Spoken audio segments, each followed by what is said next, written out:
Homeopathy సిద్ధాంతాలు వేరు, allopathy సిద్ధాంతాలు వేరు. అలోపతి చదివిన వాళ్ళకి హోమియోపతి గురించి ఏం తెలుస్తుంది? ఎట్లా తగ్గుతుందన్న సోరియాసిస్ తగ్గిస్తాయి, ఇక ఇక తగ్గదు అని పెరాలసిస్ కేసులు తగ్గాయి, బ్రెయిన్ స్ట్రోక్ ట్రీట్మెంటే లేదు, అది తగ్గదని కేసులు మనం సక్సెస్ చేసి నడిపిస్తున్నాం. ఇప్పుడు కిడ్నీ కేసులకు కూడా ఎట్లా కిడ్నీలో డ్యామేజ్ అయిన కిడ్నీలు ఎట్లా మంచిగా అవుతాయి అంటారు.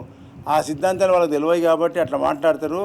మీరు అట్లా చెప్పినప్పుడు అలాంటి డిప్రెషన్ కాకుండా మంచి హోమియోపతి డాక్టర్ దగ్గర, క్వాలిటీ మందులు ఇచ్చే డాక్టర్ దగ్గర కన్సల్ట్ చేసినట్టయితే మీకు శాశ్వతంగా పరిష్కారం జరుగుతుంది ఈ యొక్క కిడ్నీ డిసీజ్ నుంచి.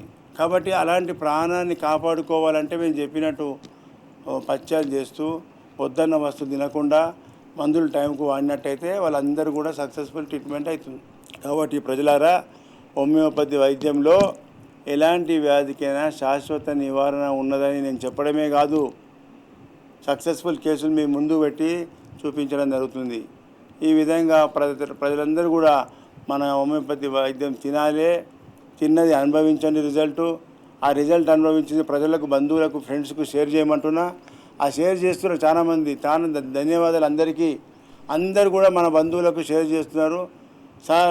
ఈశ్వరప్ప హోమియోపతికి వండి అని చెప్తున్నారు. ఈ పెద్ద ఉద్యమం తీసుకురావాలి. ప్రతి గ్రామంలో హోమియోపతి పేషెంట్లు అంతా వాడి సంపూర్ణ ఆరోగ్యం పొందాలి. తక్కువ ఖర్చుతో ఈ శక్తివంతమైన మందులు ప్రజలకు అందించాలన్నదే మా లక్ష్యం.